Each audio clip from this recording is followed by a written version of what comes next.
Great. Well, welcome everyone to the Grants in Place Celebration of Learning.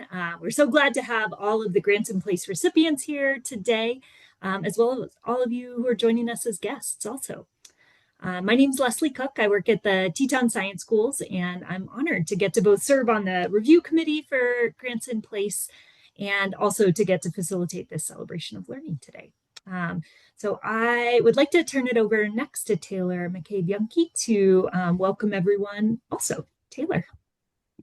Hi, everyone. My name's Taylor McCabe-Yunke. I'm the Executive Director of Rural Schools Collaborative, and I'm so excited to have so many of you folks here today to celebrate our grantees. But I thought I would start by sharing a little bit about Rural Schools Collaborative and about the Grants in Place program. So for those of you who don't know, Rural Schools Collaborative is a national nonprofit that is dedicated to creating sustainable rural communities. And we do that through three key focuses. So by focusing on place, which we'll hear about a lot today, about place-based education, by focusing on teachers. And so you'll also hear a lot of that today with these amazing rural teachers and the classroom projects that they've been doing over the last year. And the third pillar being philanthropy. So we're excited to be able to offer grants directly to these rural teachers and classrooms in order for them to do these incredible projects that we're about to hear. So I'm excited to share a little bit about this project. So we really believe that place-based education is such a promising strategy for rural places and rural classrooms because it allows opportunities for rural students to engage in ways that feel really authentic to where they're from, to really learn more and connect to their place, and really sort of have an opportunity to explore and celebrate where they're from. So that's in part why the Grants in Place project was created by Rural Schools Collaborative. And we know that rural teachers are really incredible leaders and change makers in their community. So this also offers them an opportunity to come up with an idea alongside their students to create a classroom project that connects to the community as well.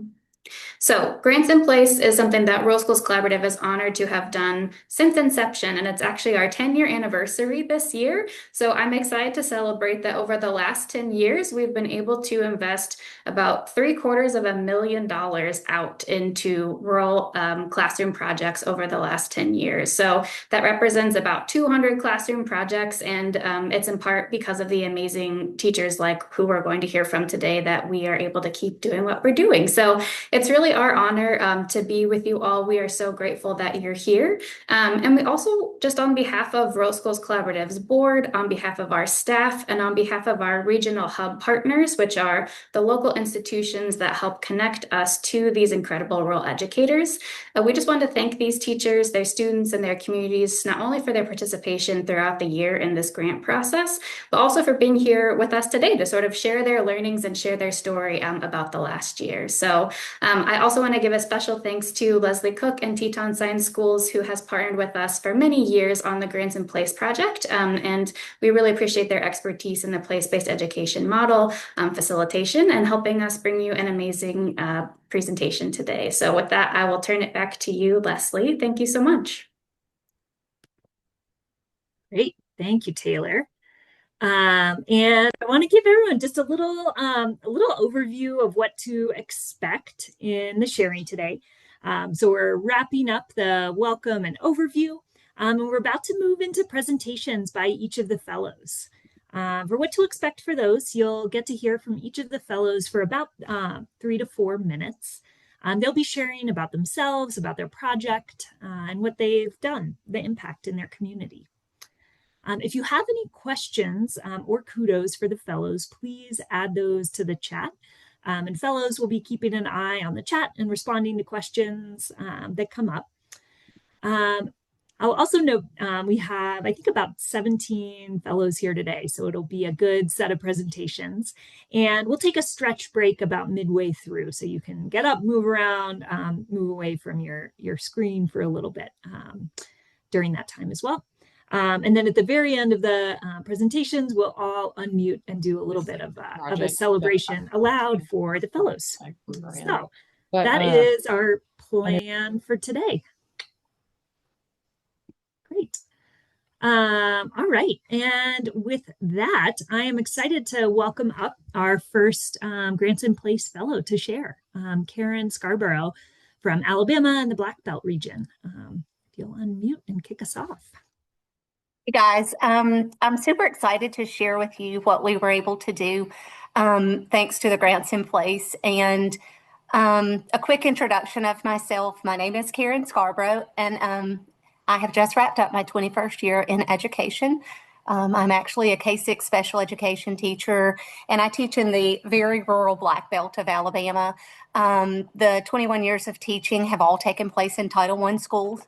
And that presents its own challenges for a lot of teachers, but also for the students and their exposure. And so I really have enjoyed being able to pour into the children of our community for the last 20 plus years and provide them with some opportunities that otherwise they would have missed out on. The Grants in Place Foundation was integral in us providing this opportunity to the students. And I'm just incredibly thankful for that. I have been married to my high school sweetheart for 23 years, almost 24. We have two girls, both enrolled at Auburn University. One will be a speech language pathologist, hopefully soon, and the other is a public relations major with the intent to go to law school. So they have kept us busy. They are 21 and 20 and entering their senior and junior year of college. So they're our pride and joy. If you guys have kiddos, you know what I'm talking about. To introduce our grant opportunity and what we did, the title I chose was G's Bend, Connecting Our Past, Present, and Future. The school I teach at and where I actually live are about 30 minutes apart. And it's about 30 minutes for me from the school or from my home to get to G's Bend, Alabama. And many of our students, I was shocked and sad to kind of find out, were not familiar with G's Bend. They didn't understand the history surrounding G's Bend and the culture that's there. And many of our students actually live between 10 and 15 miles from G's Bend, and honestly had never heard of it. So I was kind of sad, but I was super excited to share about G's Bend and the history that's there and actually the future that's there and the way that they're embracing the past. The initiative that we took for this was to introduce our kids to G's Bend, but we also introduced them to the concept of really researching something before you kind of fall headfirst into what you're going to learn about or go to visit. And so they were able to do a lot of research. The initial part of the trip was us taking our bus from our school over to Camden, which is the county seat of Wilcox County.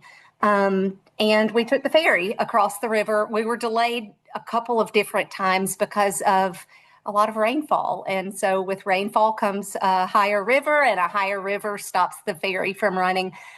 So the kids were able to get on the ferry, which is one of two in the world that's a full electric ferry. And so not only is it neat for them to have that opportunity to ferry across the river, but also, you know, to share the information that it is fully electric.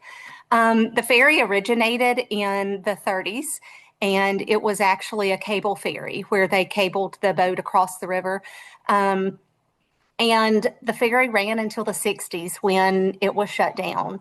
The closing of the ferry was 100% in an attempt to suppress the black vote because the voters in G's Bend would have to ferry across to Camden to register.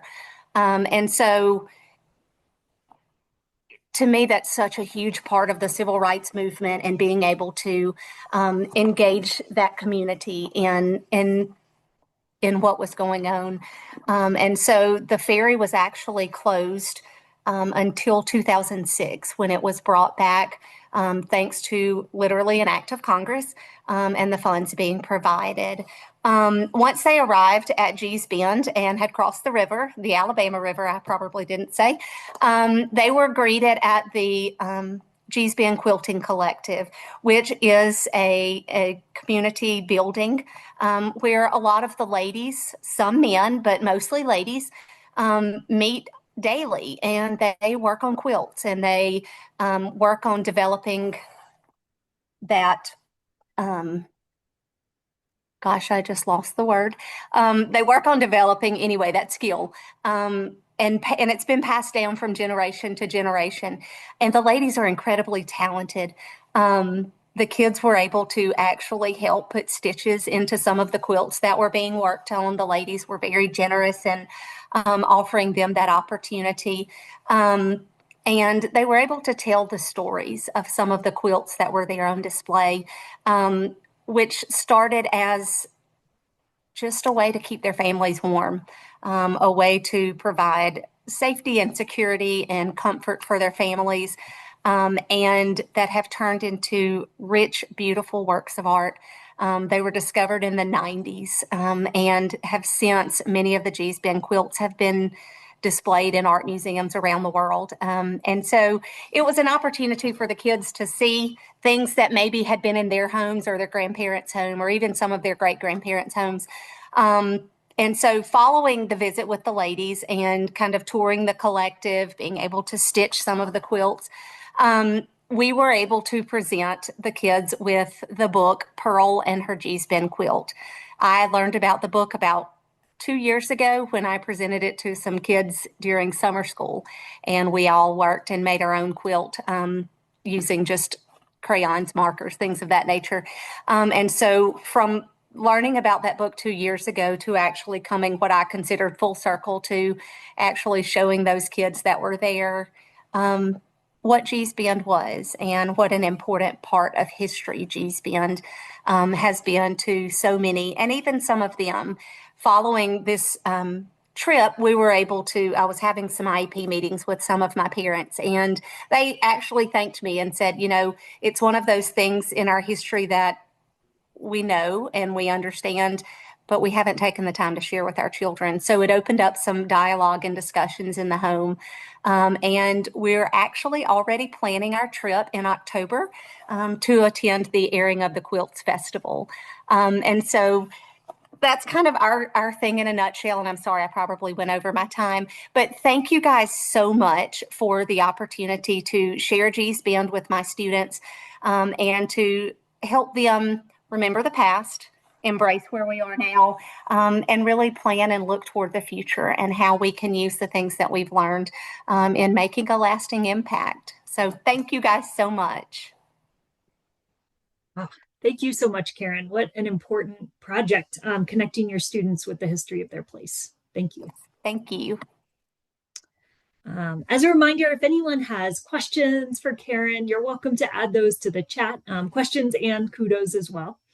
And we'll keep moving to our next presentation. So I'm excited to welcome up next Sharon Fritsch from the Pacific Northwest. Sharon.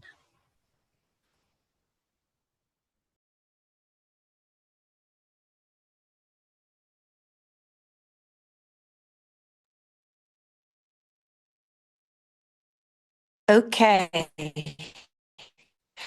The project was called Receptacles. It was really about involving our students in a community service project. And as you know, rural towns have struggled, especially in rural Oregon. Our mills have closed, and we have almost half of our students are low income. And our little town is less than 1,000 people. And when a group of ladies approached me, well, first of all, my name is Sharon Fritsch, and I'm retired from an urban school. But once I retired, my husband and I had maintained a home in my hometown. So I took a position there because they could not find a Spanish teacher. So once I was back in town, of course, everybody invited me to be part of any volunteer organization out there. So I became president of the community association and have been working with celebrations and get-togethers in our community so that people could get to know each other once again. When many of our businesses closed down, people just started staying home and being closed in. So I feel like it's really important for people to get out and be with other people. But with the mill closures and the low Hey income, guys, I many of apologize our for hearing this. I businesses just are closed.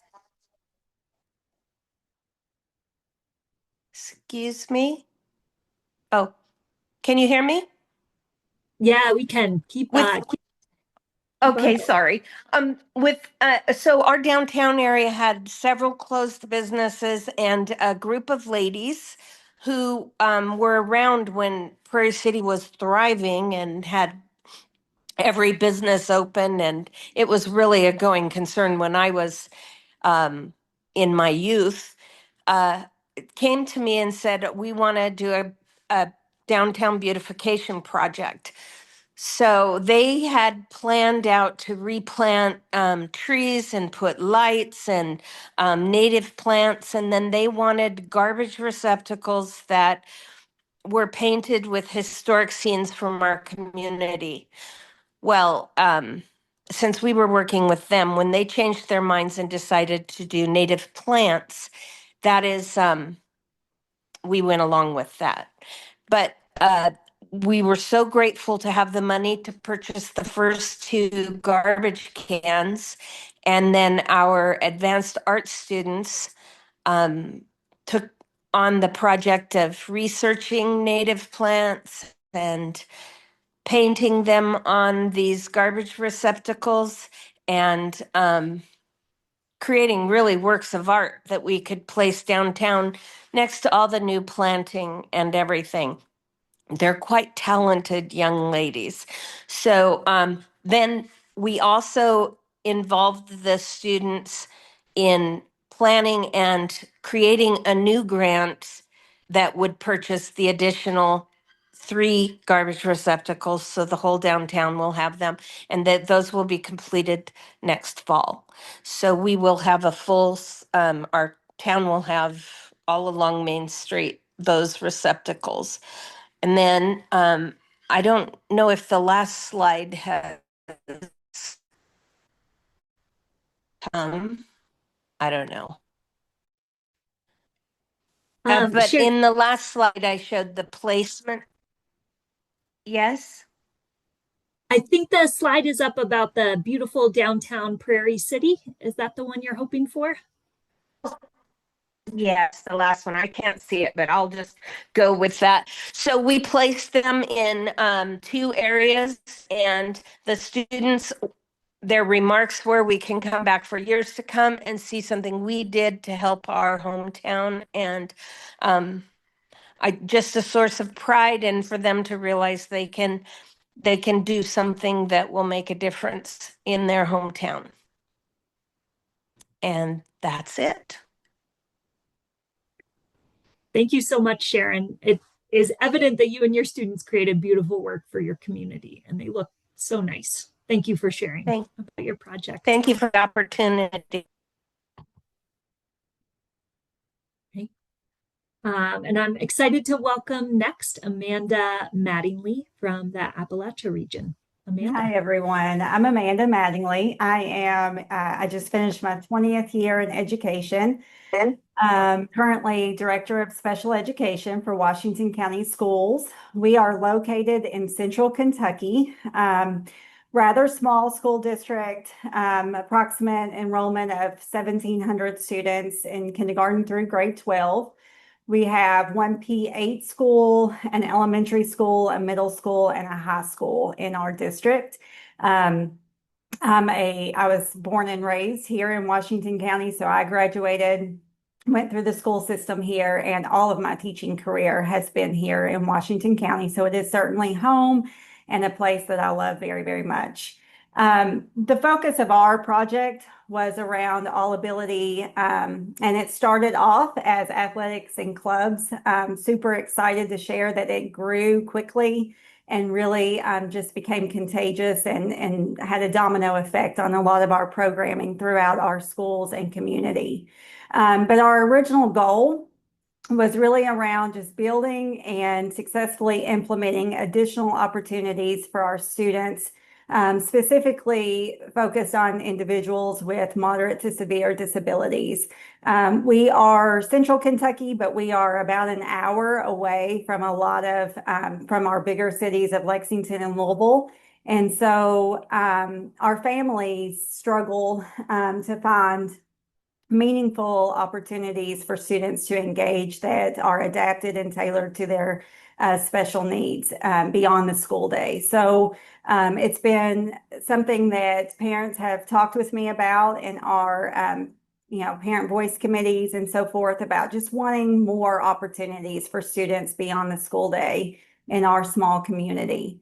I also wanted to focus on building capacity with our staff and our students to sustain the shift in culture and to understand and value that we're all a lot more alike than we are different, and that all of our students of all abilities have so much to contribute.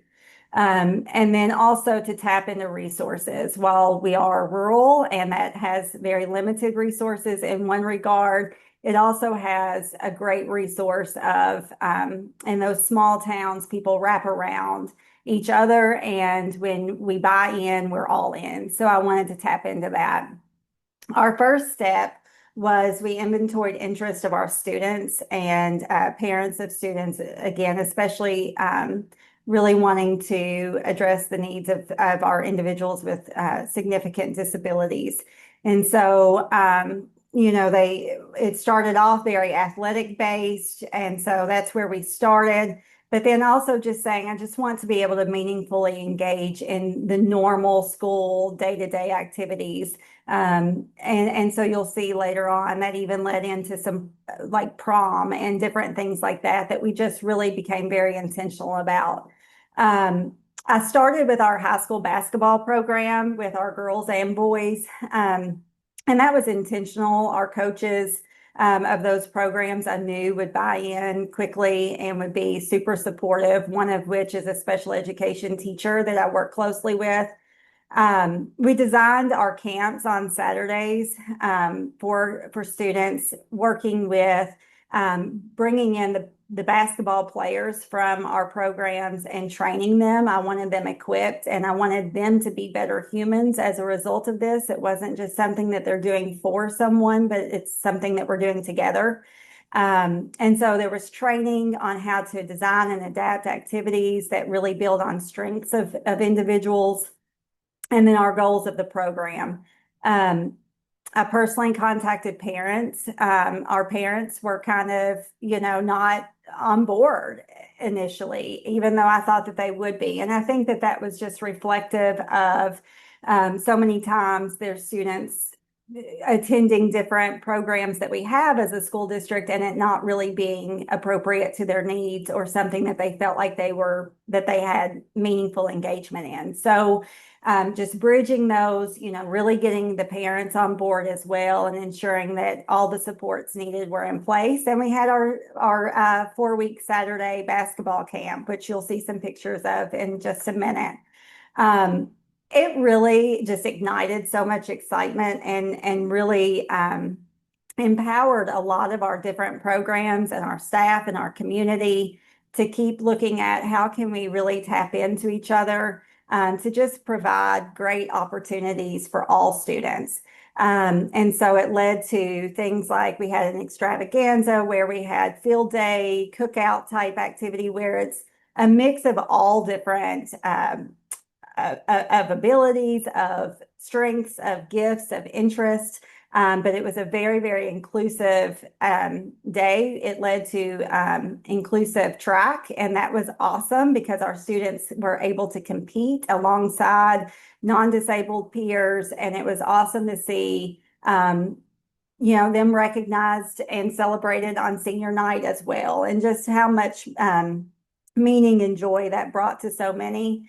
With our basketball team, you can see they're hanging out in the locker room. This was beyond the camp on their own time, just hanging out, eating pizza, and watching a UK Wildcats basketball game that was on. And so none of them had to be there at that time, but they were just hanging out and bonding and building relationships.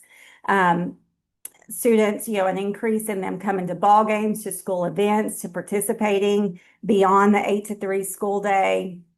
And then the impact on students who served as, kind of those student leaders for us. We have a celebrations of learning in Washington County schools, where students showcase at the end of their year what their big takeaways are, what led to their growth and development. Can you do it in your head?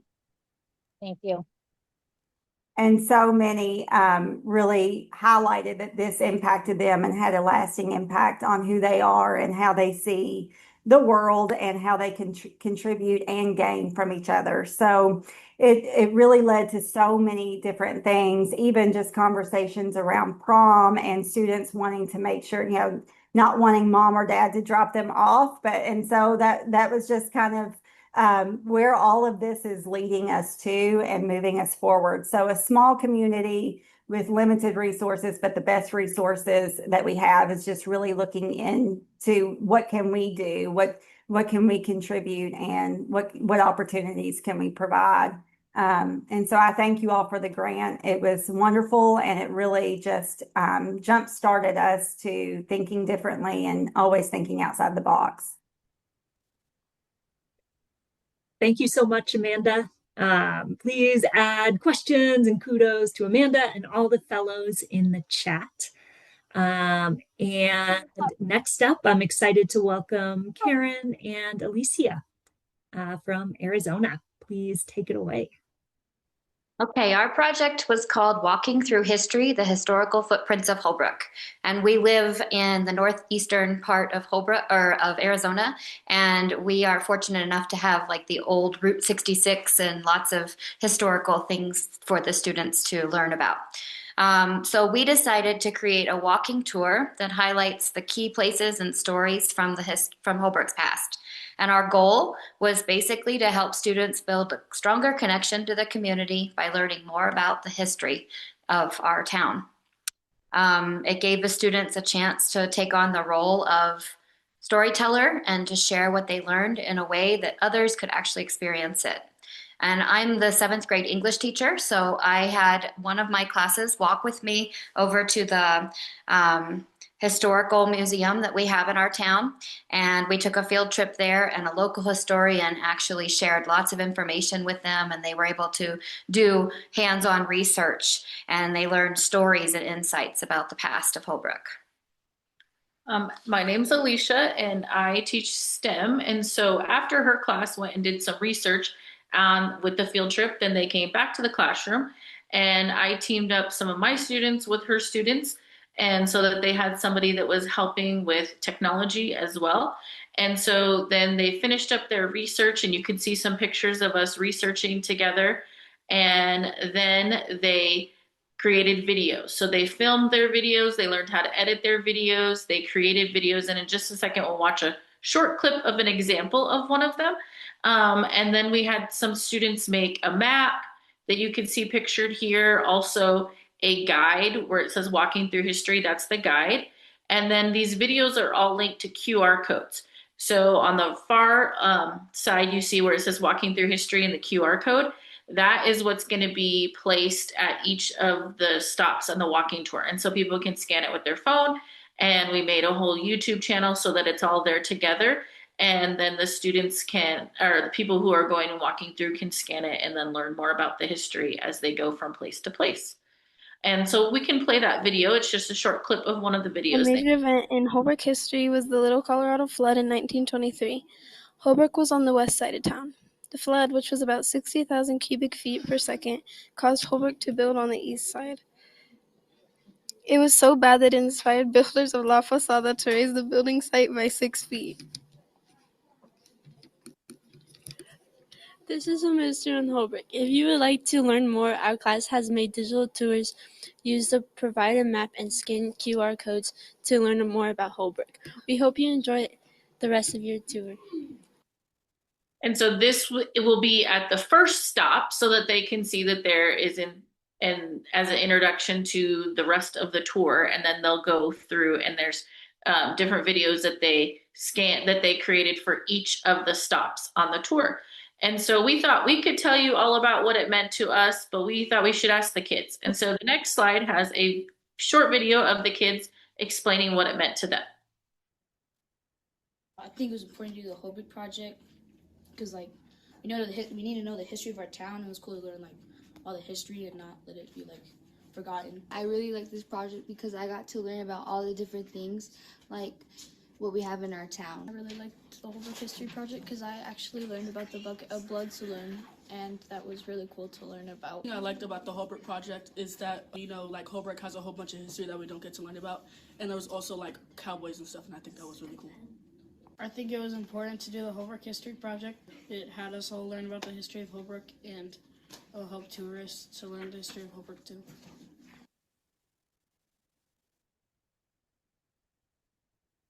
I think it was. So while we did make good progress on it, we're not quite finished. But we're really excited because we just need to finish up now. And so our plan is in the fall to go ahead and install the signs, or actually make the signs, get them ready, install the signs. We need to update the flyer and map just a little bit, and then hopefully be able to even take our kids so that they can experience the walking tour themselves. So thank you for an opportunity to do this project. Yeah, thank you. We really enjoyed it, and our kids loved it, being able to learn about the town that they grew up in. And it's such a area of rich town and rich history, but nobody knew. A lot of the kids didn't know anything about it, and I didn't know a lot of the things about it that we learned. And so it was just a really great opportunity.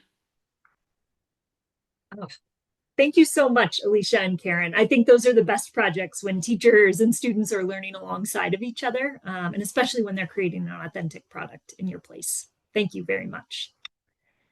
Our next presenter, Johna Burchett from the Arkansas Delta region, is on the road and traveling today. So her slides have narration included in them. So as I transition, you'll get to start hearing from Johna about her project.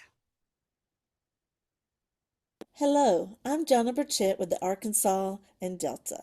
I am the GT coordinator / teacher for the Palestine Wheatley School District in Palestine, Arkansas, home of the Patriots. We did a project on Read and Succeed Book Vending Machine Initiative.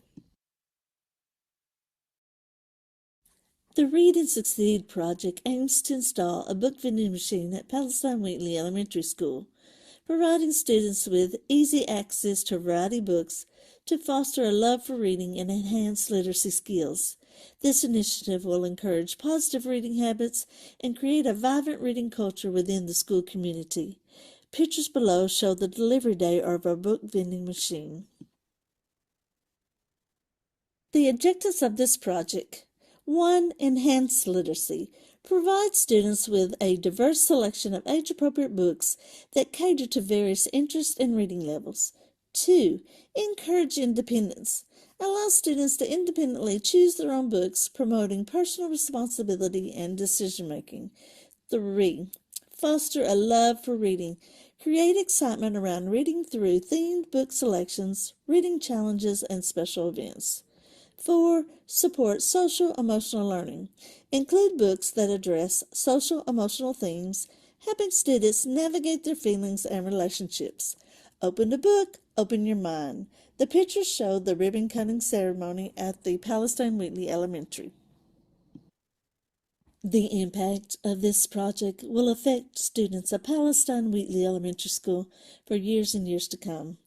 Ultimately, this initiative not only aims to improve reading skills, but also seeks to cultivate a generation of informed, engaged, and responsible citizens who appreciate the value of their community and the world around them. Thank you, Grants and Place Fellows, for investing in our rural school students and community. The pictures show the students enjoying books from the book vending machine. Oh, awesome. Thank you so much, Johna, for sharing about your project and your work. I just wanted to share with you this. This was important to me because I came from a small community that did not have a library. There was not much access to that school. Now, the school that I'm at now, I've been teaching for 18 years, but this is what was my first year at this school. I came from a school that had a book vending machine, and I saw the impact to behaviors, to the kids' excitement. I mean, you could have seen when this giant box was delivered by my room and they held it outside for a while because they couldn't come over and take it out of the box. And so the kids would go, "What's in the box? What's in the box?" But it was just wonderful because I'm still in a small town of about 646 people, but 60% of our students are school choice. So we have lots of people come in, and so we have a lot of impact to do for the future. And what was neat about this, these machines are very expensive, even for the delivery. It's almost $1,000. So your grant allowed me to plant the seed to start the project, and the school came along and they finished it, and we were able to get a book vending machine that had not been there before. And I had it all together to really sell it to my principal. And I got in, he goes, "Miss Burchett, I already know what this is like. I have a friend at another school." I go, "Darn, I worked on this for, I worked at that." But it was awesome to see their smiles when they got into the book vending machine. And I just know the impact it's going to have for now and in the future. Oh, thank you so much, Johna. That's a great example of a project that keeps on giving between books and having that vending machine. So thank you very much. And next up, Travis Whittington from the Driftless region. Travis. Hey guys, can you hear me? Yes. Oh, okay. I'm also traveling. My daughter has a softball tournament and we're actually on our way, but it also relates to what I'm going to talk about here. I'm Travis Whittington. I am from the Driftless region, which incorporates Minnesota, and I'm actually born and raised in Bemidji, Minnesota. Something unique to Bemidji is it lies between three Native American reservations, Red Lake, White Earth, and Leech Lake. And those three reservations have a big impact on our school. We have a large population of Native American children, and we also have a large population of free and reduced lunch kiddos. This project kind of came about because of a trip with some family friends to Gilby, North Dakota. And if you know anything about geocaching, Gilby, North Dakota is the Walt Disney capital of geocaching, is what they call it. There are these wild, electronic, elaborate geocaches tucked out in these farmers' fields, and they like graciously let people just like plop these things down in their corn rows, and it's amazing. So we went on a trip with some family friends, and I came back and I thought, man, our school grounds, we're on like 40 acres with a little small lake, and it has a trail and frisbee golf. And I thought to myself, this would be an amazing opportunity to do something at our school. Now, ideally, some point in time down the road, I would love to incorporate a little more electronics and elaboration to it. But to get the ball rolling, what we did is we applied for this grant, and I asked for 3D printers because I thought that would be a real impactful, high engagement way to get the kids involved in designing the geocache experience. And then we started thinking about too, like, all right, what else could we do with this? So I reached out to our Indian Ed program and talked with our coordinator and our school liaison. And we started thinking of like traditional oral stories that like are relevant to the Ojibwe population, which is the main tribe in our area. So what we did is we came up with our first geocache, which was about Nanabuju, and it's how he steals the fire. And in that story, what he does is he turns into a rabbit and actually like captures fire. And so what we did is we created like a Google form reading comprehension type quiz that would layer up and unlock information for the kids and give them a map. And they're showing you some of that on this slide. Thank you so much for advancing that. And some of the things that they need to know, like they needed to know how to count in Ojibwe to like actually solve the puzzle at the end. So what we did is I kind of worked with a couple of kiddos that are part of our Indian Ed program and that were like excelled really well at, you know, STEAM and design and 3D design using CAD programs. And what they did is they designed different rabbits for the geocache, and then we converted QR codes into also 3D print. So we kind of like glued those onto the bottom of the button, or on the bottom of the rabbit.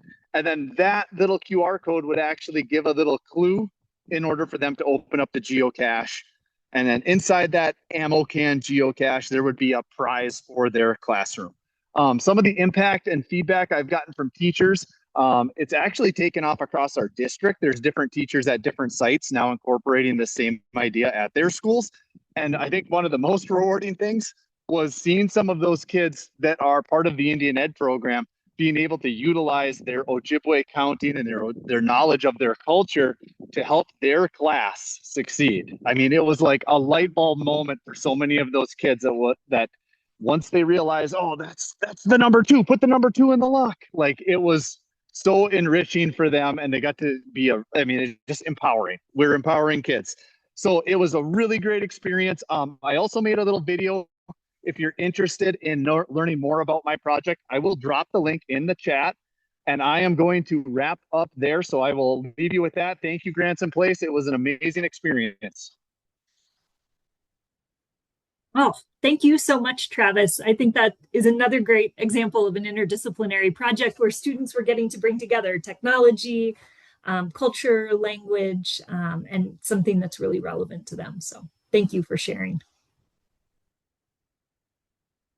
And thanks to everybody who's writing in the chat, adding kudos and questions for the fellows. Please continue to do so throughout the celebration. And next up, I'd like to welcome Jessica from Illinois. Jessica, please take it away.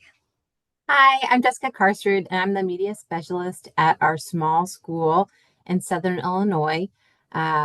I have the map here.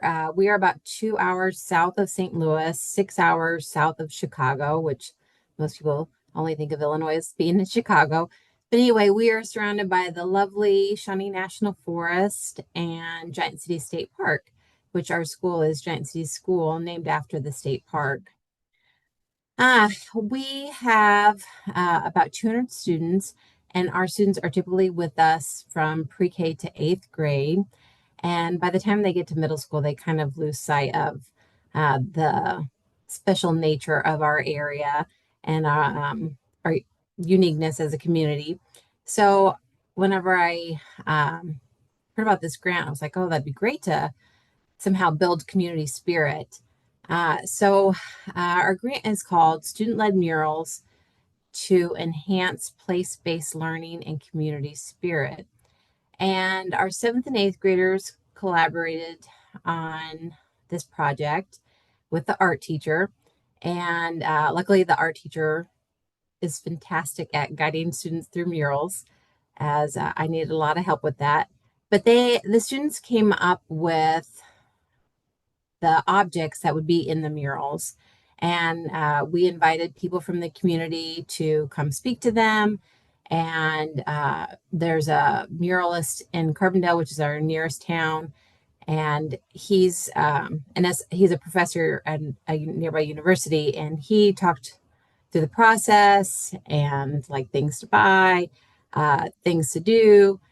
And so that was super helpful. But the students designed 2 murals.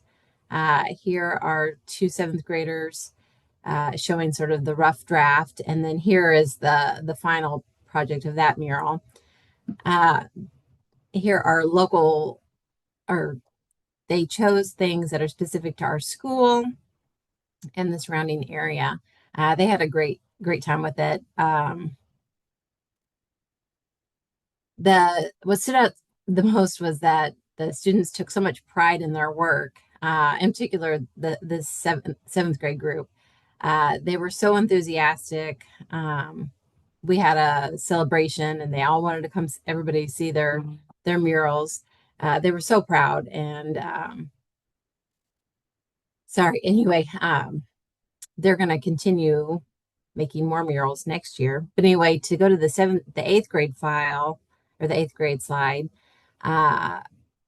they were not as enthusiastic about as the 7th grade group, but they were so excited to figure out like what could they put in the mural. That's a Saluki dog. We have SIU nearby, and that's the mascot. I wasn't able to take a picture of the finished one. Our building is locked up now for construction, but it turned out so well. And this 8th grade one, which is not quite finished yet, this one is one that everybody passes all day, every day.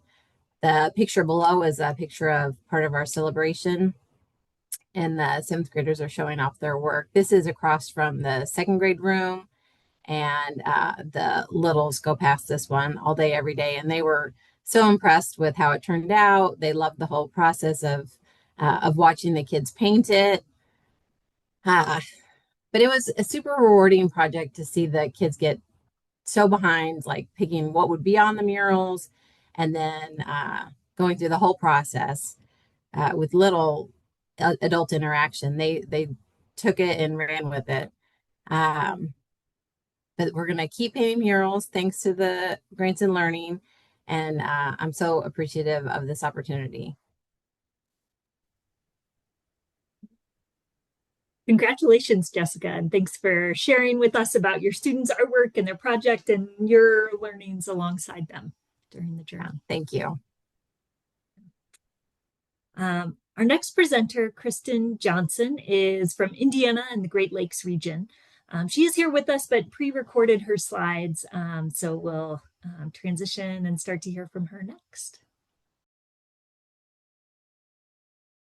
Hello, I am Christin Johnson, and I teach 6th grade STEM, and I'm also the fabrication teacher at Shoals Middle School in Shoals, Indiana.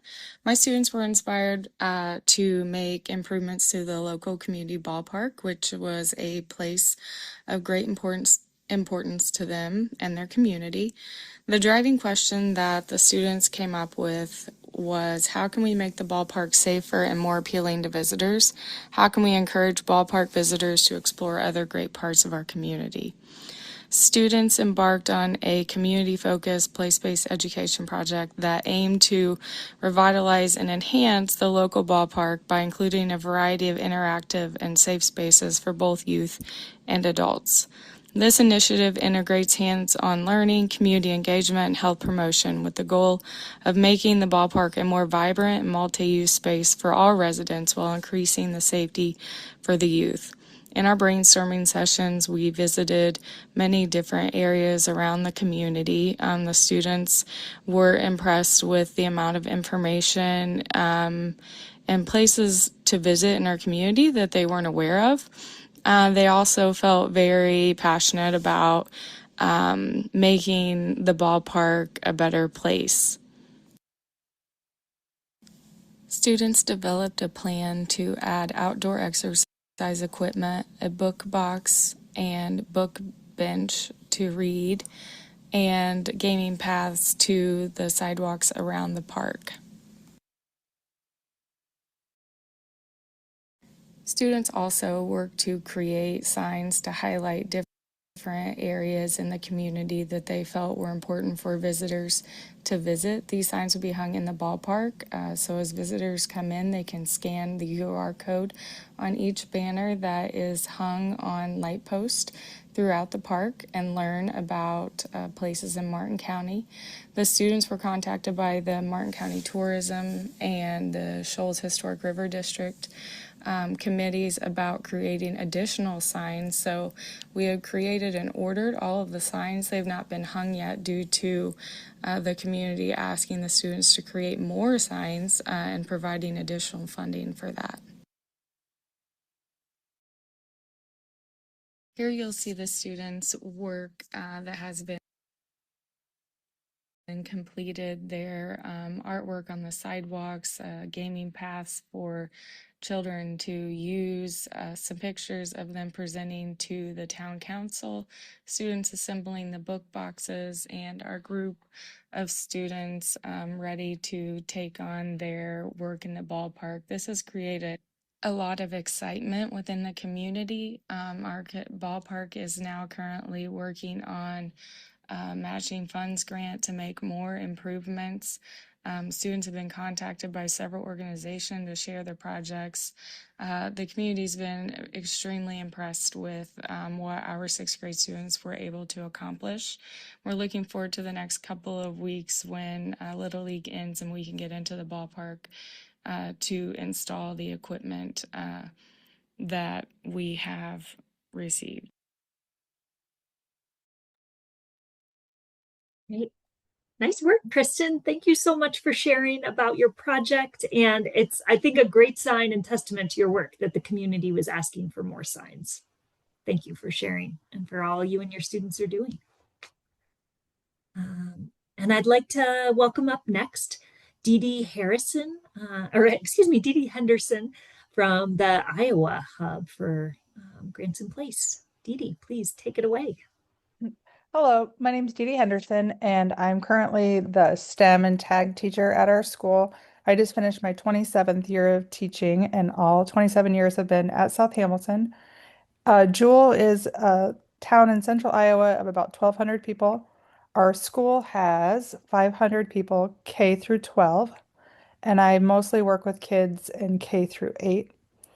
And my project was called Inspired by the Prairie, and my students worked to design a more nature-inspired classroom, and we used Iowa's prairie history as our inspiration.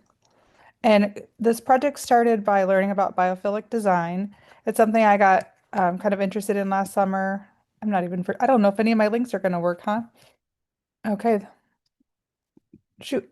Okay, well, if you want to see more pictures, you guys will have to click the links on your own. I didn't think about that, but a lot of my pictures are within the links, so I'm not sure how we can get that to work, but it's okay. So this first one is just an article that I came across last summer that just talked about how incorporating nature into your classrooms can make it more calming and just a better learning environment for kids.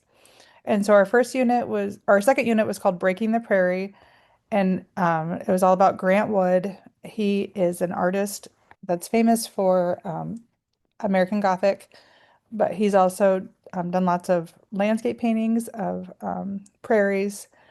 And he was born and lived in Iowa his whole life. And during the Great Depression, he was hired to paint some murals at Iowa State University, and that's about 25 minutes from us. And the name of his mural was called Breaking the Prairie. And it kind of gives I don't know, like a glorified pretty image of the pioneers breaking the prairie when they first came to Iowa. And so a lot of the information that we found online just talked about how it really wasn't quite so lovely as the pictures showed, but talked about the history of that a little bit. And then learned about Iowa's prairie history, and a huge percentage of the prairie in Iowa has been turned into farmland. And as somebody, I'm the wife of a farmer, and the majority of our students have some kind of farming in their families too. So that was just kind of a touchy subject, how it is a way of life in our state, but also how we have, overdone it a little bit, and all the different ways that prairies help. And one of the big ways is called carbon sequestration, and it just helps takes in bad chemicals and toxins and cleans them, and just how all that is so necessary, and how we do have to restore some of the prairies. We created our own prairie paintings. We visited a local prairie as well. This was our third unit, and it was focusing on Frank Lloyd Wright. His type of architecture that he started was called Prairie style, and it was like the first truly American style. Before that, they were doing kind of like the Victorian, kind of fancy. So his was just a little more simple, and it just kind of went along with more with Iowa and Illinois and in the Midwest. And so we were able to go to Mason City, where they have one of the last standing hotels that he designed. And it's super interesting to hear how Mason City restored this. It was like vagrants were living there, and it was homeless people, and they spent millions of dollars to restore it, and it's really beautiful. And we also got to tour the Stockman building. The kids did projects on researching Frank Lloyd Wright and recreating some of his designs, so that was really fun. If you want to move on to the next slide. And then the fourth and final one was learning about the prairie potholes. And right outside of our community, there is a trail that combined the two towns, and like a neighboring town that the kids also go to our school. And we went out there and learned about this. Anderson Goose Lake is what it's called, and it's a part of the Mississippi Flyway, which is an important migration route. And a lot of the kids had never been out there before, so that was kind of fun.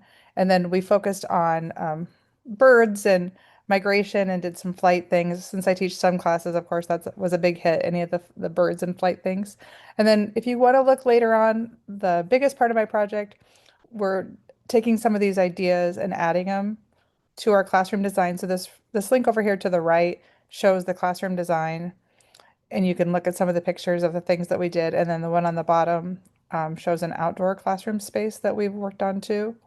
And then we also, within the classroom design link, we updated a sensory room that's used in our school. Is mostly used, the majority of it is special needs students that need a break from the classroom, but then it's also available for other teachers to use as well, but mostly special ed. So we did some updating in there too. And all the students got to help with every step of the way, as far as like picking materials, building them, and all of that. So my own timer went off, so I know I've gone over, but thank you so much for this awesome opportunity. And it really was like a whole year-long focus for us, and we're going to continue to build on some of these ideas. So thanks for getting us started. Thank you so much, Dede. It's exciting to see this project that's really celebrating your place and using what students are learning to enhance your classroom. Yes, thank you.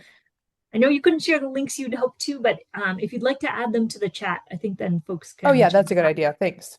Yeah, of course. And then we all have access to the slideshow too. So probably if you wanted to look, you could just go back in within the slideshow too, because all the links worked in the actual slideshow that we have. Thank you. Thank you. Great. Well, please add questions or kudos for Dede into the chat. And let's welcome up next Kelsy Sproul from the Kansas Hub. Kelsy. Hi. Hi, it is so nice to be here. I have been enjoying so much seeing all y'all's projects. I just can't imagine being in your classrooms. They're wonderful. And it's really nice to see so many passionate people about that are passionate about rural education. My project is titled Cultivating Roots, Integrating Agriculture and Education in Rural Elementary Classrooms. And this project really kind of began 3 years ago when I was a first-year kindergarten teacher. Most of you all have had numerous years in education, and I decided to become a teacher later in life. And so I'm a rancher's wife and a mom of 4 kids, and I've seen for the past 10, 11 years how powerful agricultural experiences are for my own kids. And in the town that I live in and teach in is Sedan, Kansas, and we are a town of about 1,000 people, and our school district total pre-K through 12th has like 360 students. So we're very small and very rural. Like our closest grocery store is about an hour away.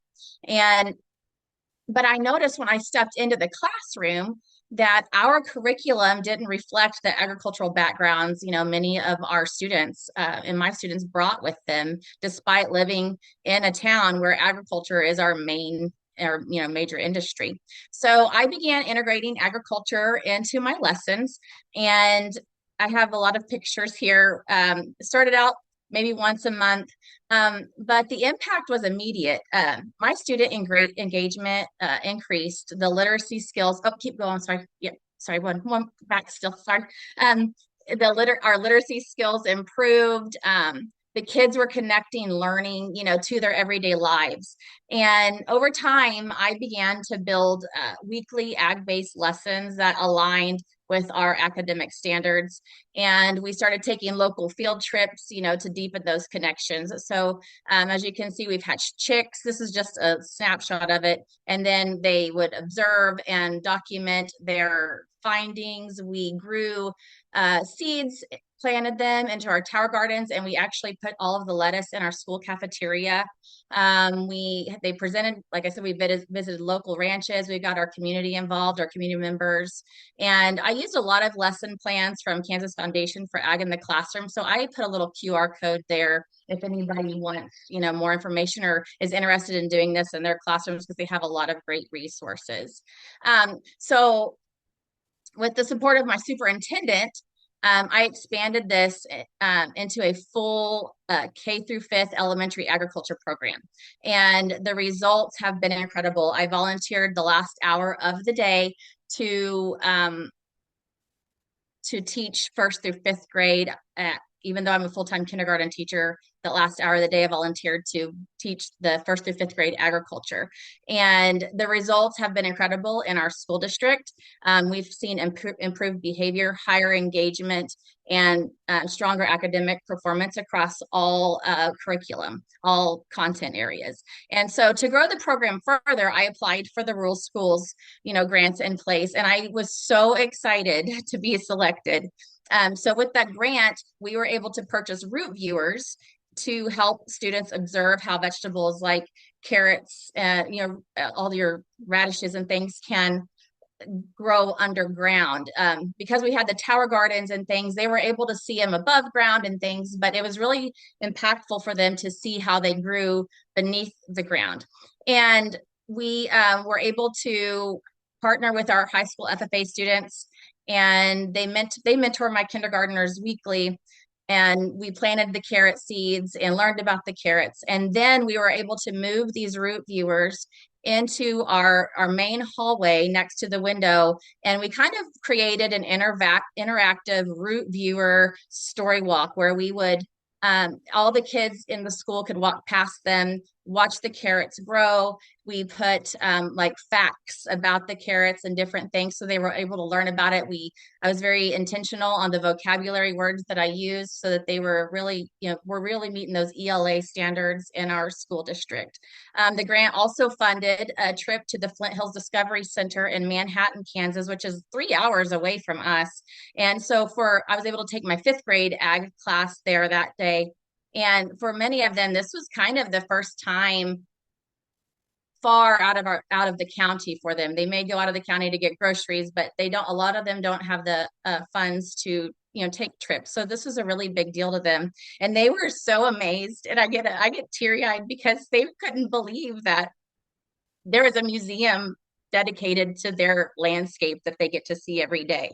And it was so neat because I don't know, there's a picture there's a giant map on the floor, and there wasn't a lot of towns on the map, but Sedan made it on the map, and they were so excited to see their town on the map of this beautiful museum that talked about everything that they grow up around. And so it really helped them take pride in their roots. And then also this program and this project has been a collaborative effort with Kansas State University.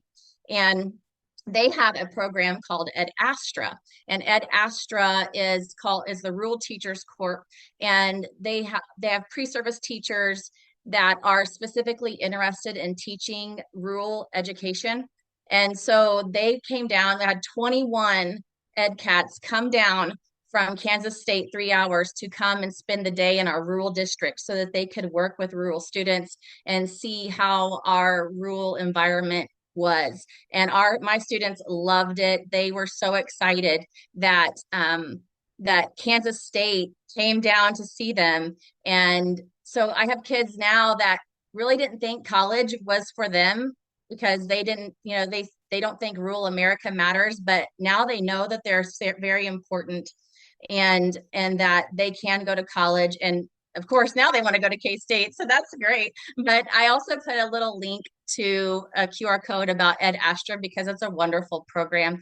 But all of this, the root viewers, and it's just really, and this grant has really expanded this into our school. And I just can't thank you guys enough for this opportunity. And I just love it. And I thank you so much for your passion and how much you're helping all the rural schools just like mine. So thank you.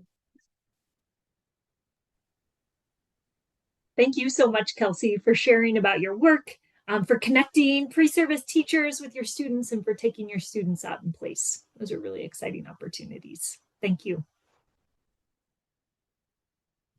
Well, we are about halfway through the celebration of learning and the presentation. So we're going to take a quick break for you to stretch, to look away from your computer, And we'll aim to resume the celebration of learning in just about 3 minutes, so at 9 after the hour or so. So turn off your screen, take a stretch break, and I'll see you back shortly.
All right, make your way back, please.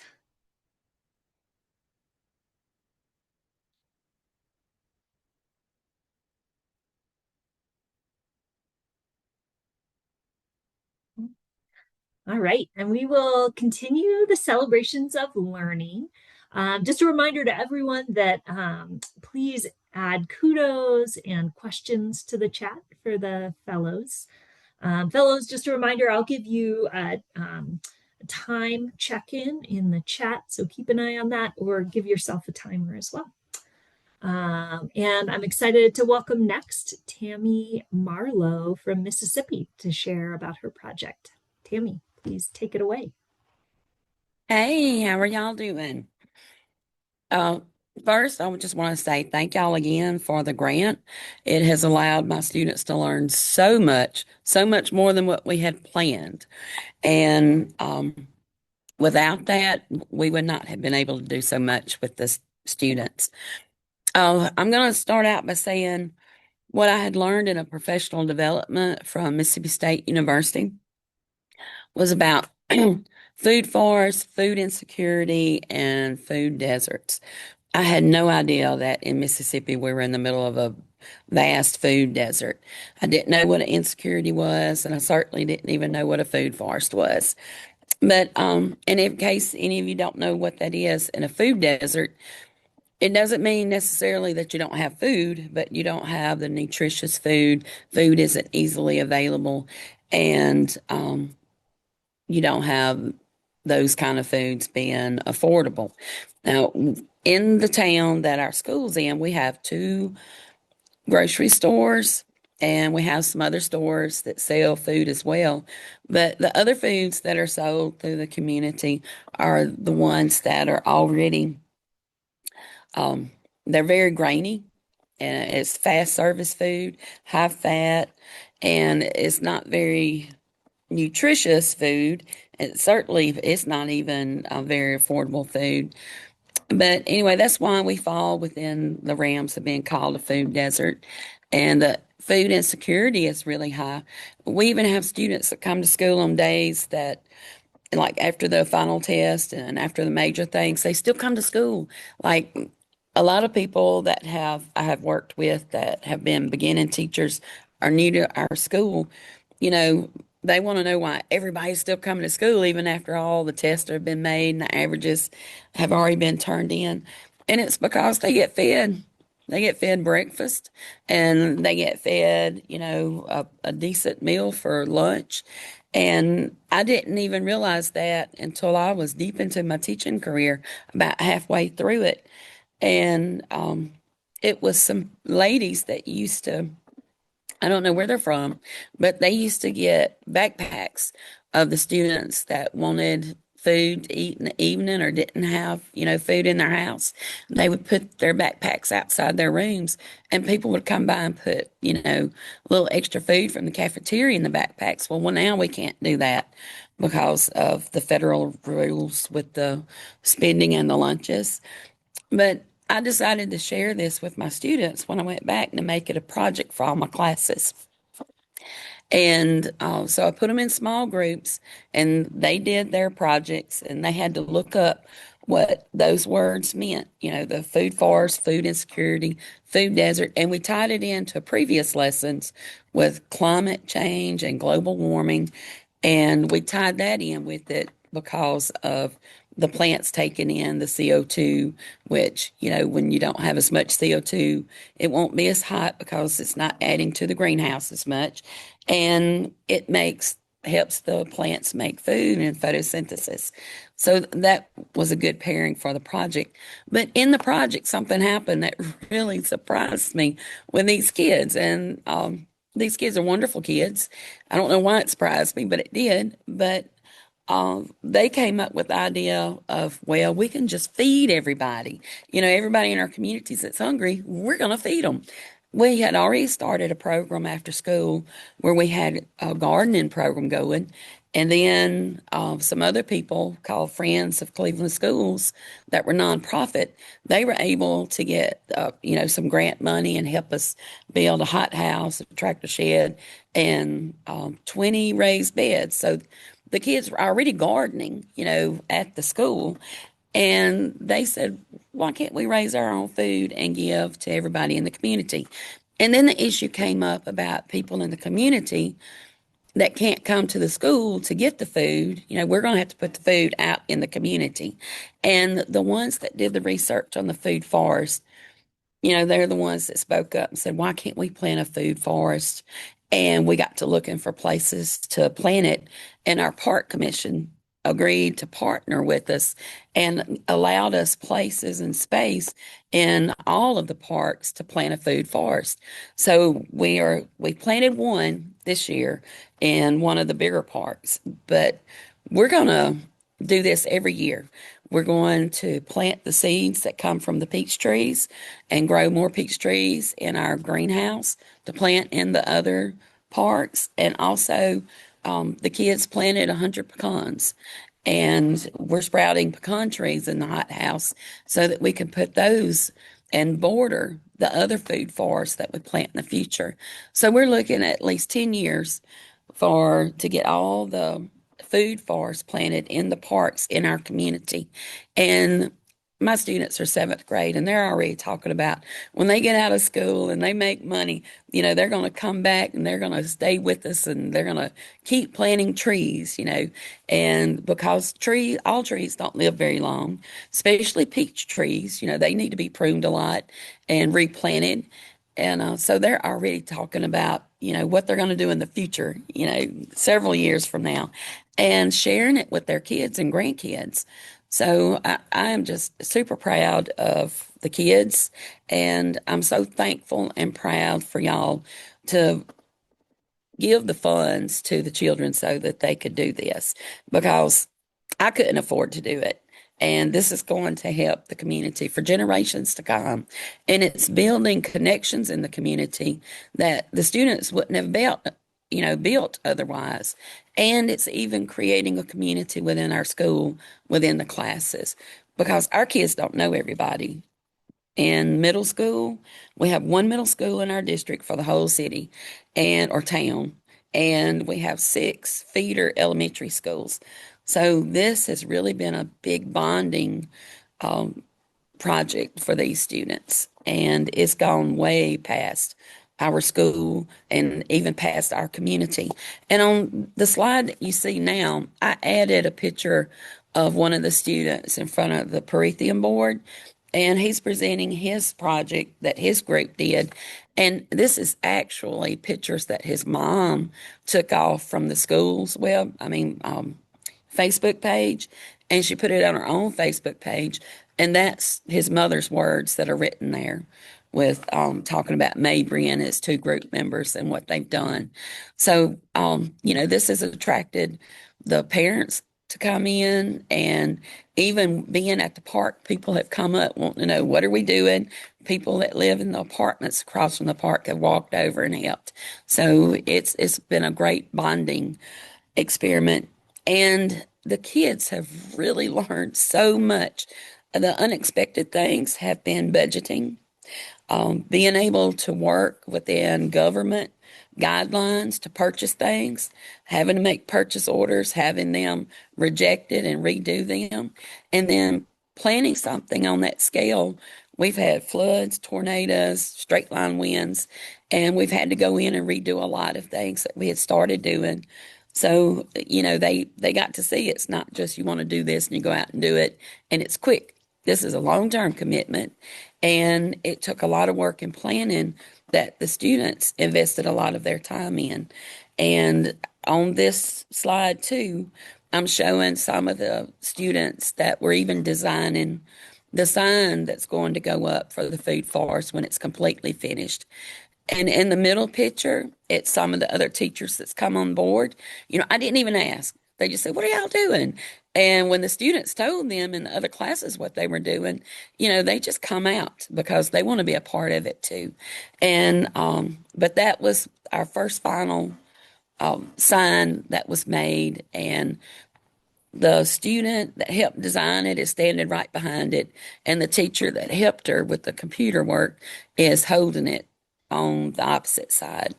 So it's definitely become a big family affair. And thank y'all again so much for that opportunity to be a part of that, much more than I ever expected that it was going to be. Thank you very much, Tammy. It's exciting to hear a project that's both good for your place, good for the students, and good for the earth. Those things can all fit together. Thank you. Thank you. And next up, I'd like to welcome Carolyn Harmon from Missouri. Hello. I am Carolyn Harmon. I teach in Ellsbury, Missouri, which is a small town by the Mississippi River, about 45 minutes north of St. Louis. I teach in the high school mainly, so this was specifically for the dual credit English kids. And so what we did is we read our world literature for the year, and then we tried to think about the biggest concepts and themes and motifs that we could take out and then apply to our own community and to our own world. So that's just the really long explanation there. If you could go forward, please.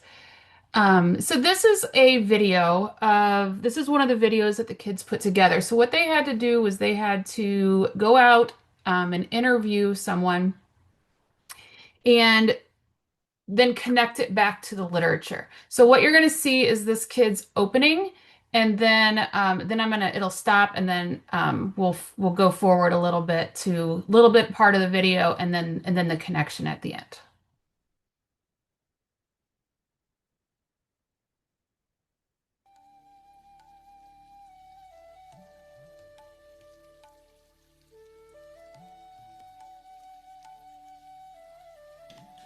Ellsbury, Missouri, a small town about an hour north of St. Louis. It's the type of place many people just drive through to their destination without a second thought. But this wonderful little town has built a strong community. A community that can always be seen helping each other out whenever someone or the town as a whole needs it, no matter what that may be. Ellsbury, residing near the Mississippi River, has always been at a high risk for floods. Over the years, these recurring threats have served as a powerful reminder of the strength found in unity, the importance of resilience, and the deep-rooted sense of mutual support shared among residents. In the face of these natural challenges, the people of Ellsbury have shown an inspiring ability to come together with determination and purpose. Whenever forecasts signal the potential for rising water, the entire community begins to mobilize. Okay, so this student chose to focus on the flooding that occurs quite a bit when you live on the Mississippi. He interviewed his grandmother who lived through the 1986 flood. And I did I skipped over a lot of the interview because it's just kind of slow. So if you want to do the last little part. And everyone was very close and supportive of each other. So, they would help each other out with getting supplies or whatever they needed. There's a big idea of different people working together to help one another, which can be seen throughout fictional stories throughout history. Stories like Beowulf, with the hero going out of his way to help his people and others from monsters and beasts. As well as in the tale of the Odyssey, where Telemachus travels from place to place in search of his father, with everyone welcoming him with open arms, assisting him in that search for knowledge of what's left of his dad.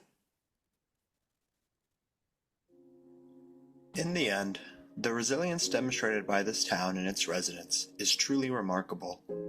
The way individuals consistently look out for one another during times of crisis reflects a deep sense of community and care for one another. It is in these challenging moments that the strength of their bonds becomes even more evident. The compassion, cooperation, and unwavering support shown by the people of Ellsbury highlight the unique spirit that thrives in these types of close-knit communities. Yeah, and so just lastly, the kids really enjoyed getting out and making the video. They enjoyed talking to the different people. And then, we watched all the different community members on their videos. So it was really kind of a thoughtful and insightful project. Carolyn, I think it definitely was. Wow, that video is so well done. I hope you'll share maybe in the chat the link to that video or others that your students made. And I really appreciate that connection with literature as well. Thank you.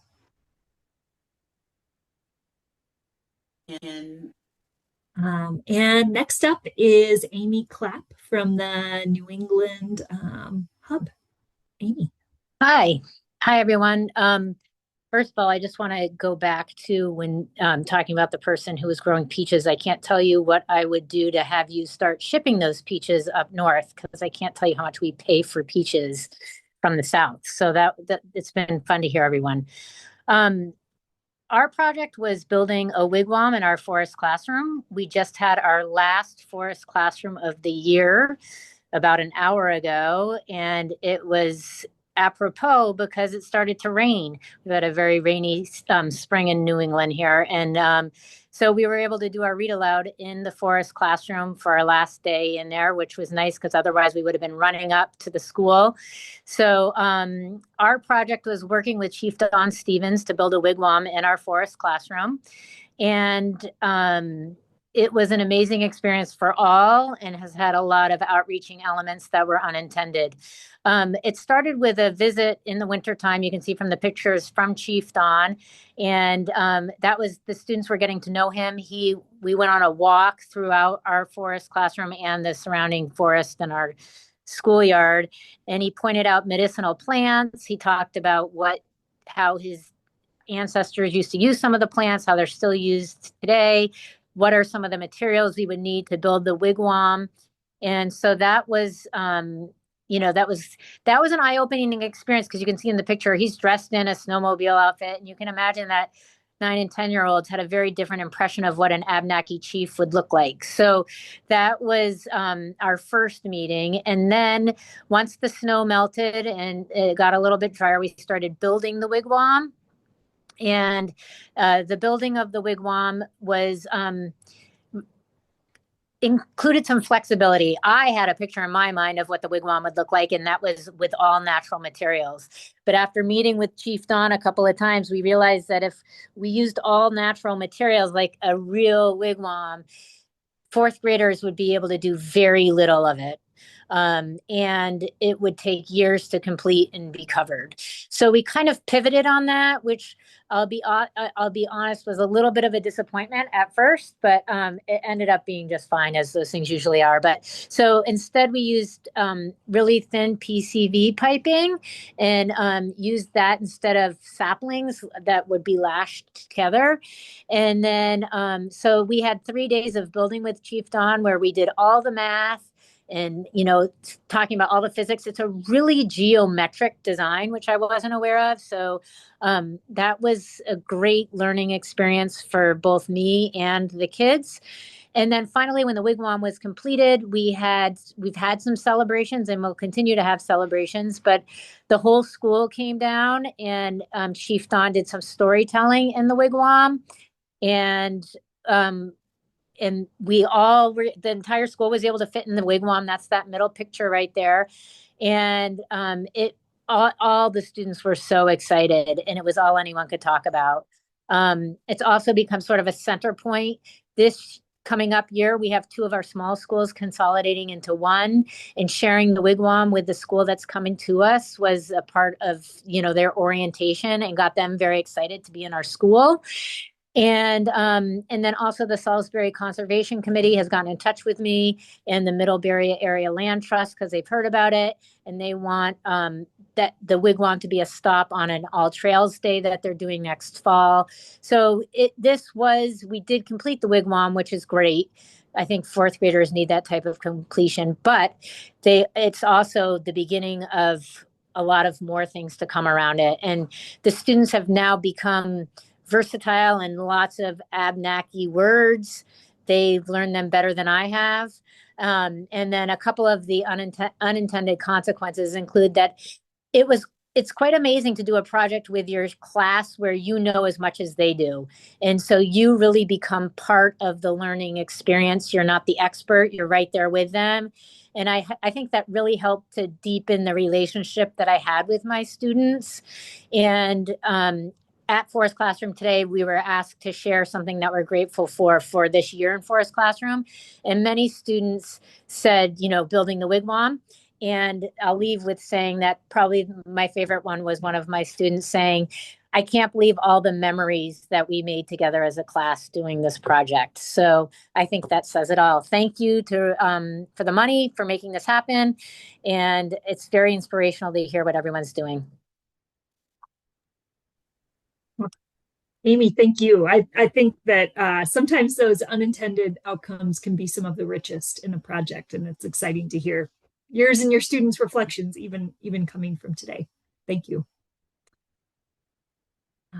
And next up is Casey Mills from North Dakota. Casey.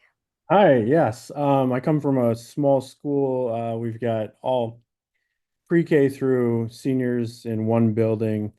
Average class size is probably between 10 and 12, depending on the year. I'm in northern North Dakota, pretty much in the central part of the state, 6 minutes from Canada. And the project that we used was creating a 3D printing club. So we used the money to get 3D printers and some filaments. I teach 5th grade, and so we did a lot of work with my 5th grade classroom, and then extended it to summer programming. We're currently doing that right now. This year we got a pretty early, so it's been nice that we've had an extra couple weeks than we're used to. But the students essentially, I've worked with business leaders, and students went out and talked to business leaders of what are some solution or some problems that you have, what are some needs that you have. It could be something simple like a doorstop,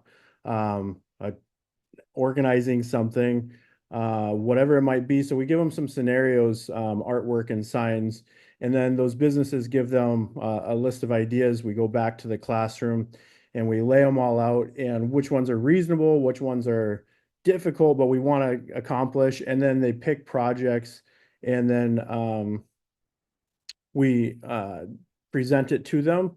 They see what they like, what they don't like. It's kind of like a Shark Tank type deal. They don't have to accept that first prototype, but we'll go back to the classroom and then change it or fix it. Maybe changing the colors or the size, or it wasn't fitting quite right, but just little nuances. Yeah, so perfect. So here's a couple like simpler ones. The one lady said, like, I've got this trash bag trash underneath my desk, and the bags always fall out for like my Walmart bags. And I was like, I can relate to that. We've all got that one tote for trash. And she's like, can you fit something that is the size of like a standard plastic bag? So they went to a CAD program, and they designed it, and they took the measurements using calipers, and then tested it and presented it. Another one said, I always drop my paper clips in my desk so you can see a paper clip holder. And what's unique about this one is they're trying to figure out how to get magnets inside of it. And so we had to stop the 3D printer, place magnets into it, and then print on top of those magnets. So now they have like a small dish of paper clips.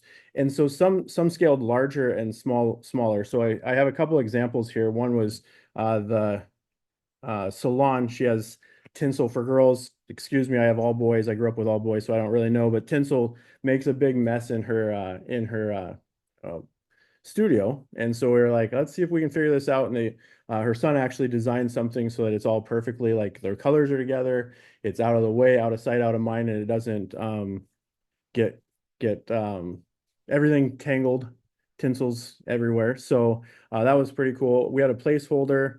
The restaurant was like, I just want something in the middle of my table, like the ketchup's falling over, the salt's falling over. We were carrying napkins all the time, so we made a napkin holder. It's probably on one of the next slides, but one of the students took measurements. There, it's that one in the middle. Took measurements of that, the salt, pepper. So one side held the ketchup perfectly that she loves and uses, and the other side holds the salt and pepper, and then that's the napkins. So solving that problem. They also got to practice on their own designs, because of course that's more fun. So I had students, you can see there, make a custom clock. We had door holders, organization boxes, and even some games. We have some STEM drones for our STEM classroom, and we always like, how do we find a place to put it? And so anyway, so we put those so we can hang up. And then students learn those programming types, entrepreneur skills, how to build creatively, work with those business leaders. And then, yeah, so it says explore, engineer, design, creativity, and test the ideas. So just a full magnitude of different things that they were learning and working with the community. So the community built relationships with the students, and the students were building relationships with those business members. And it's pretty cool when kids come in like, did you make that sign that's hanging up at this place? And the kid, yeah, that was so-and-so. So they're really fired up. So yeah, that was my project. So thank you so much. Thank you, Casey. I think that speaks to it, the students being proud to see their work on display in the community and really addressing authentic needs that came from the community. Thank you. Thank you. All right, next, Amy from Northern California. Hi, I'm Amy Broshine, and this is my third year teaching here at this district, and we are in far north California, and we're in the middle of national forest. The coast is about a couple hours away, further now because our road's closed. And then it's a couple hours away to get to the cities in the other direction, to the east. So Since we have so much national forest around, what we really wanted to do with this grant was to buy backpacking equipment and then involve different community members in helping us understand our forests more and really get the kids excited about it and to really develop a love and passion for our area. So this is our group. We went backpacking. So you're looking at our storage. It doesn't have all of our things in it because I was washing sleeping bags because we had just gotten back from a backpacking trip. But we have really everything that they need to go backpacking, and they can actually check it out from us. And so you see one of the students, Jeremiah, he has used it twice already besides our group backpacking trip to go on various backpacking trips of his own. And so these are some trips, these are some pictures from a trip that we went on, an overnight backpacking trip up into the Trinity Alps. And the man wearing the blue shirt he's with an organization called Trinity Together. And he is a former biology teacher, and he's teaching them about local plants. And so we ended up hiking these stair step, with our 40-pound packs, 40 to 50-pound packs going up. And the kids were fine. I had to be checked on often by the kids, which really brought out like some different qualities of the kids, just helping each other out that we don't necessarily see in the classroom. You can see it's not a very big group. Actually, we only have one high schooler on campus, and then the rest of those guys are 8th graders. And what it ended up being was just a very bonding experience for them. And a lot of our, because of sports, a lot of our kids go to a school about an hour away, a high school about an hour away to just be able to play sports. And this really excited the kids. And so 4 of those kids have said they're going to stay because they want to do more backpacking and trips like this. So it's really created something that I wasn't really expecting in promoting that. So I just put this on there. I'm not going to read it. I'm out of time, but it was just a wonderful experience, and I can't wait to go on more trips, and they can't wait also. Oh, thank you so much, Amy. I think it's a testament to your work and your leadership that these students' quotes are so positive and that the gear is getting used often by your students. I'd like to go sometime. Those places look beautiful. Come on Thank out. you. All right. And in a rural sense, this next educator is right down the street from me in Kelly, Wyoming. Lisa Lowenfels is going to share next about her project with the Grovant slide. Lisa. Great. Thanks, Leslie. Hi, everybody. I'm Lisa. I've been teaching at Kelly Elementary I'm 5 days shy of 21 years. We are still very much in school right now. And this has been a year-long project. The Grovant slide happened almost 100 years ago. We've got another week or 2 before the actual celebration. The Grovant slide was one of the biggest landslides in the United States, in the continental United States. And this fall, I set out with my 14 students to explore a little bit more and learn more about not only the geology, but the human history of the Grovant slide. These kids are very much local students, and yet I would say probably 3/4 of them had not explored the Grovant slide. It's pretty out of the way for a lot of people, or they drive past it and don't stop and look or get out and check out the slide itself. So it was a really fun exploration. We started with kind of mapping out what we wanted to learn. There was a lot of geological questions. And so in the fall, we visited the slide, and you can see some of the kids really looking at the rocks. These are the rocks that used to be on the mountain across the valley that had come down, and they had a lot of questions around that. We really dug in kind of in this multimodal approach where kids acted it and they got to draw. They have 6-panel cartoons. Their questions continued, and they started developing a lot more questions about who and who was living there before. We ended up at a local museum, Jackson Hole Historical Museum, where we could learn more about the people who actually lived there. We interviewed some people whose families still own land in that area. And then we began thinking about how might we share this information with our community. It is the 100th anniversary of the slide, and the kids were really excited by that. It's a celebratory number. And so we partnered with a number of different organizations.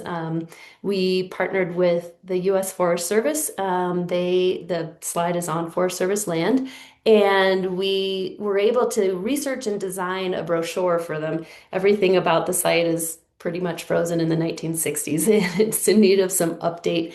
So the kids developed a new brochure that will be printed in mass and set out for any visitor that comes. And then we also started thinking about how could we incorporate their 4th grade peers in the school district. These geology standards are very much 4th grade based. So we invited all of the 4th grade classes in Teton County, thinking a few would say yes, and they all said yes. So 216 4th graders bust out to the Grove on Slide, and my students had created stations along the way, teaching their 4th grade peers about various aspects of the slide, from the human history to the geologic history. We partnered with there's a picture on the previous slide of a parent who's a park interp. And she came in and helped us learn more about how we might be engaging teachers for others. There was singing, there was dancing, there was just a good time had by all. The most important impact for me, though, was that I have been a place-based educator for 20 some odd years, and this was just really reinvigorating of, man, I live in a really amazing place, and I have kids that are just always engaged with the world around them, and an inspiration to really dig into that a bit more. There were a number of teachers who came through the Grove on Slide who also commented on how excited they were to learn more about place-based education and to team up with our local organizations. And that was just really exciting to see a larger interest in learning more about place-based ed. So thank you to Grants in Place. It was really an amazing experience as a teacher, also for the students and for teachers who got to participate in the event. Thanks. Thank you, Lisa. And I got to bring some of the pre-service teachers I work with from the University of Wyoming to Lisa's classroom to get to see and hear a little bit about this project too, which was great. Thank you.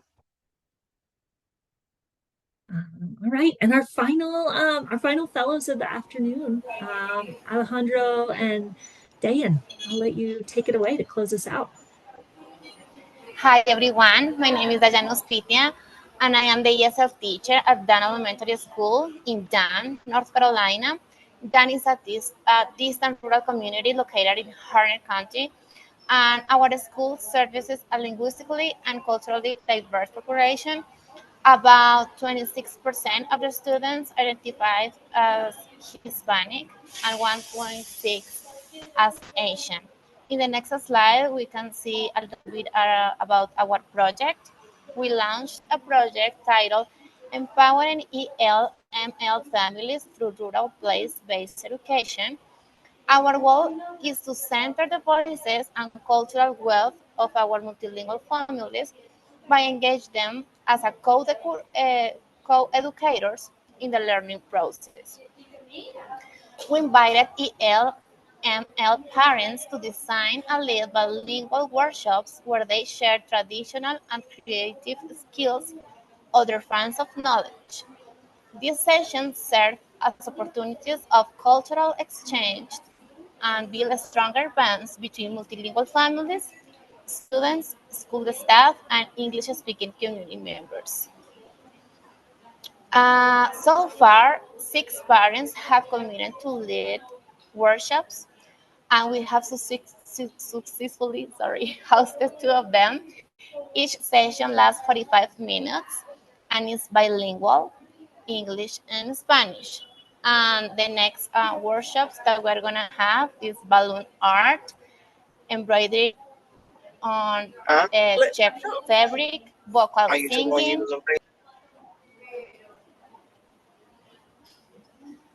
Sorry?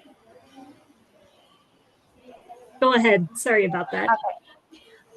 Painting on canvas, origami, and these workshops not only promote bilingualism and literacy, but also honor community knowledge that is rooted in place, culture, and identity.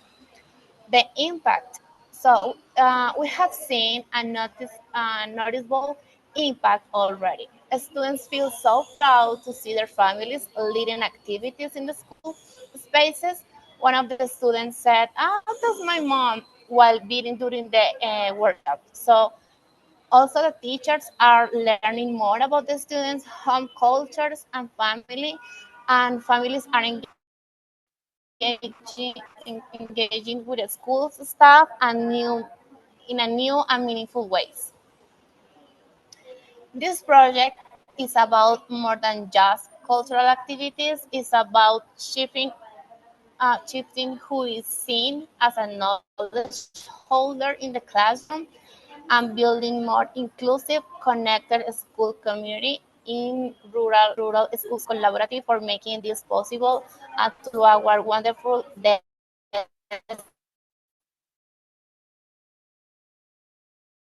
family for the trust, creativity, and leadership. Oh, thank you so much. I think your word said it best, shifting who the knowledge holders are in your community and bringing the community together. Thank you.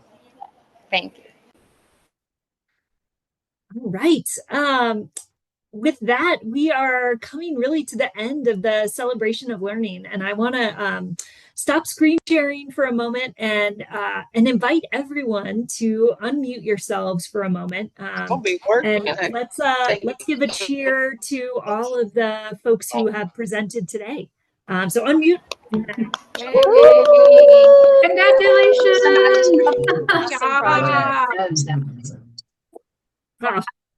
Awesome. Nice work to everyone. It was really a treat to get to see your projects and see all of your hard work come together. Truly, truly thank you for what you've done on behalf of your students and your communities. It's a real treat to get to see it and celebrate your work today. And I'd like to turn it back to Savannah now to close out our celebration. Savannah. Yeah, thank you, Leslie. And thank you all once again. And on behalf of Rural Schools Collaborative and the team and our board, we're just so proud of you and to highlight our regional hub partners in this way of Rooted in the Classroom. You all have just done such incredible work throughout the year. And I hope that you'll continue to grow on these projects or grow new projects rooted in place. We're so proud and just appreciative of the opportunities you brought to your students. So thank you, audience, for being here. And fellows, just a reminder to stay on to talk about next steps. But again, thank you all and congratulations, just such incredible projects.